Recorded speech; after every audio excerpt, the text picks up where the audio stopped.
വിശുദ്ധ മത്തായി എഴുതിയ സുവിശേഷം 16-ാം അധ്യായം.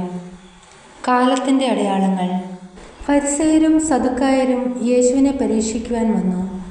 തങ്ങൾക്ക് സ്വർഗത്തിൽ നിന്ന് ഒരടയാളം നൽകണമെന്ന് അവർ അവനോട് ആവശ്യപ്പെട്ടു. അവൻ പ്രതിവചിച്ചു, വൈകുന്നേരം നിങ്ങൾ പറയുന്നു, ആകാശം ചെമ്മന്നിരിക്കുന്നു, കാലാവസ്ഥ പ്രസന്നമായിരിക്കും. രാവിലെ നിങ്ങൾ പറയുന്നു, ആകാശം ചെമ്മന്നു മൂടിയിരിക്കുന്നു, ഇന്ന് കാറ്റും കോളും ഉണ്ടാകും. ആകാശത്തിൻ്റെ ഭാവഭേദങ്ങൾ തിരിച്ചറിയാൻ നിങ്ങൾക്ക് കഴിയുന്നു, എന്നാൽ കാലത്തിൻ്റെ അടയാളങ്ങൾ തിരിച്ചറിയാൻ നിങ്ങൾക്ക് കഴിയുകയില്ലേ? ദുഷിച്ചതും അവിശ്വസ്തവുമായ തലമുറ അടയാളം അന്വേഷിക്കുന്നു. യോനായുടെ അടയാളമല്ലാതെ മറ്റൊരടയാളവും അതിന് നൽകപ്പെടുകയില്ല. അനന്തരം അവൻ അവരെ വിട്ടുപോയി.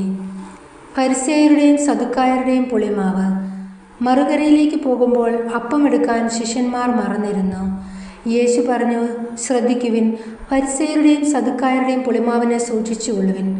നാം അപ്പമൊന്നും എടുക്കാത്തത് കൊണ്ടായിരിക്കാം എന്നവർ പരസ്പരം പറഞ്ഞു.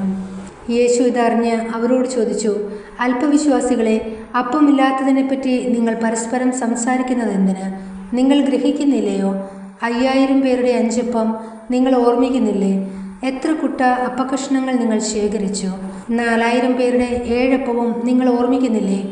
അന്ന് എത്ര കുട്ടകളാണ് നിങ്ങൾ നിറച്ചത്? ഞാൻ അപ്പത്തെപ്പറ്റിയല്ല സംസാരിച്ചതെന്ന് നിങ്ങൾ മനസ്സിലാക്കാത്തത് എന്തുകൊണ്ട്? ഫരിസേയരുടെയും സദുക്കായരുടെയും പുളിമാവിനെ സൂക്ഷിച്ചുകൊള്ളുവിൻ. അപ്പത്തിൻ്റെ പുളിമാവിനെ പറ്റിയല്ല, ഫരിസേയരുടെയും സദുക്കാരുടെയും പ്രബോധനത്തെപ്പറ്റിയാണ് സൂക്ഷിച്ചുകൊള്ളാൻ അവൻ അരുളി ചെയ്തതെന്ന് അവർക്ക് അപ്പോൾ മനസ്സിലായി. പത്രോസിൻ്റെ വിശ്വാസ പ്രഖ്യാപനം. യേശു കേസറിയ ഫിലിപ്പി പ്രദേശത്തെത്തിയപ്പോൾ ശിഷ്യന്മാരോട് ചോദിച്ചു, മനുഷ്യപുത്രൻ ആരെന്നാണ് ജനങ്ങൾ പറയുന്നത്? അവർ പറഞ്ഞു, ചിലർ സ്നാപക യോഹന്നാൻ എന്നും, മറ്റു ചിലർ ഏലിയ എന്നും, വേറെ ചിലർ ജെറമിയ അല്ലെങ്കിൽ പ്രവാചകന്മാരിലൊരുവൻ എന്നും പറയുന്നു. അവൻ അവരോട് ചോദിച്ചു, എന്നാൽ ഞാൻ ആരെന്നാണ് നിങ്ങൾ പറയുന്നത്? ശിമയോൻ പത്രോസ് പറഞ്ഞു, നീ ജീവനുള്ള ദൈവത്തിൻ്റെ പുത്രനായ ക്രിസ്തുവാണ്. യേശു അവനോട് അരുളി ചെയ്തു, യോനായുടെ പുത്രനായ ശിമയോനെ, നീ ഭാഗ്യവാൻ.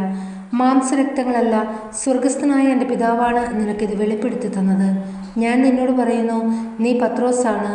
ഈ പാറമേൽ എൻ്റെ സഭ ഞാൻ സ്ഥാപിക്കും. നരക കവാടങ്ങൾ അതിനെതിരെ പ്രബലപ്പെടുകയില്ല. സ്വർഗരാജ്യത്തിൻ്റെ താക്കോലുകൾ നിനക്ക് ഞാൻ തരും.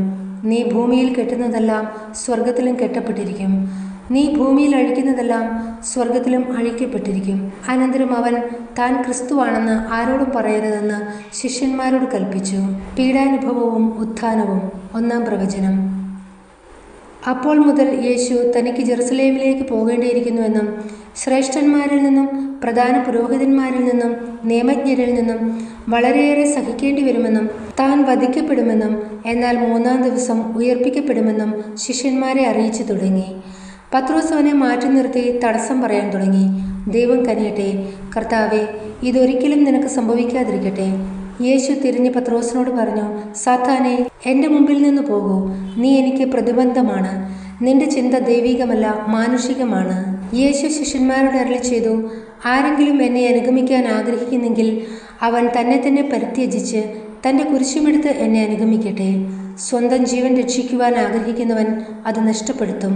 എന്നാൽ ആരെങ്കിലും എനിക്ക് വേണ്ടി സ്വജീവൻ നഷ്ടപ്പെടുത്തിയാൽ അവനത് കണ്ടെത്തും. ഒരുവൻ ലോകം മുഴുവൻ നേടിയാലും സ്വന്തം ആത്മാവിനെ നഷ്ടപ്പെടുത്തിയാൽ അവൻ എന്ത് പ്രയോജനം? ഒരുവൻ സ്വന്തം ആത്മാവിന് പകരമായി എന്തു കൊടുക്കും? മനുഷ്യപുത്രൻ സ്വപിതാവിൻ്റെ മഹത്വത്തിൽ തൻ്റെ ദൂതന്മാരോടൊത്ത് വരാനിരിക്കുന്നു.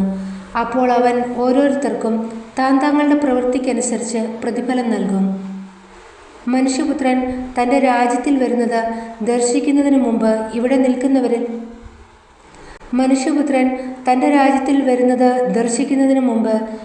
നിൽക്കുന്നവരിൽ ചിലർ മരിക്കുകയില്ലെന്ന് സത്യമായി ഞാൻ നിങ്ങളോട് പറയുന്നു.